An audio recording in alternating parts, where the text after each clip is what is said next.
When my parents first got married, they uh, didn't feel like they were ready to have kids, so my mom went on the birth control for about 3 years.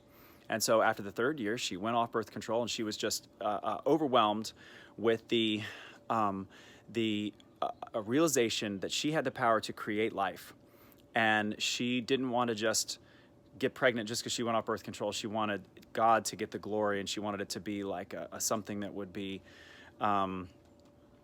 for God's glory, that would be, where God would be, involved in it.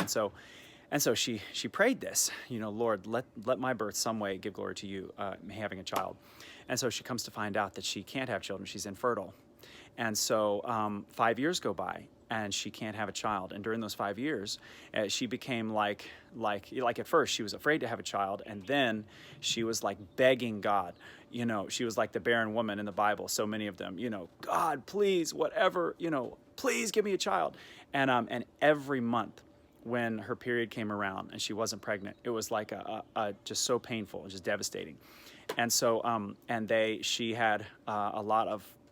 They went through a lot of different things to try to have a baby. So she had her fallopian tubes cleaned out, this procedure that was really painful to try to open them up, make sure they weren't blocked. And she went on Clomid, which is like a fertility drug. Nothing worked, and they just gave up. And so one day, it was in January, a visitor came to their church in Atlanta. And the visitor was not a special speaker or anybody who was, supposed to get up and talk. But after the worship, he asked if he could say something. And it was one of those kinds of churches. And so they let him get up and talk. And he said, I don't know if you do things like this at your church, but I have a word from the Lord. There's a couple here who's been unable to conceive, and the Lord's going to open that woman's womb. And my parents were the only couple in the church who couldn't have kids. My mom had, for the previous 5 years, all of her friends were getting pregnant and having children, and it was never her. And so they were the only ones, and everybody knew it. And my dad immediately just started weeping because he knew it was God. And my mom, she knew that word was for her, but she had to just hold it with an open hand because she'd been, devastated month after month after month. She had to hold it loosely, and so she didn't really receive it. She didn't fully accept it, and so, so the very next, so she had a period, and then the very next month, she tested positive for pregnancy, and that was me. But what the guy said, the guy said at the church, I have a word from the Lord. The couple who's been unable to conceive, the Lord's going to open that woman's womb, and he said, mark this day, for the Lord's going to do something great. Mark this day. Go home on your calendars and mark this day. And so I was born. I was late, and I was born Thanksgiving Day in the morning, and and they named me Mark because of what he had said. Mark this day.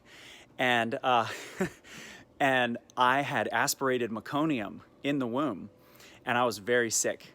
And I had beta streptococcus sepsis, beta strep sepsis, which was in my blood. So I was, and at that time, that's an 80% death rate in children. And so the doctors, my mom couldn't even hold me when I was born. The doctors whisked me away to a separate room, and they put manacles over my hands and put me in 100% oxygen. And I was in there for about 6 days. And my mom, the doctors kept saying, Mrs. Woodward, your son is very sick. Your son is very sick. But she knew that I was going to make it. And all she would say was, when can I hold him? When can I hold him? And so, and at the end of the 6 days, I had recovered. And the doctors wrote on the chart, great job, staff. This was a miracle. Because it was so rare for a baby with my condition to recover in that day and time. So anyway, I just thank God for all that, and praise God. God is awesome. All right. Talk to you later.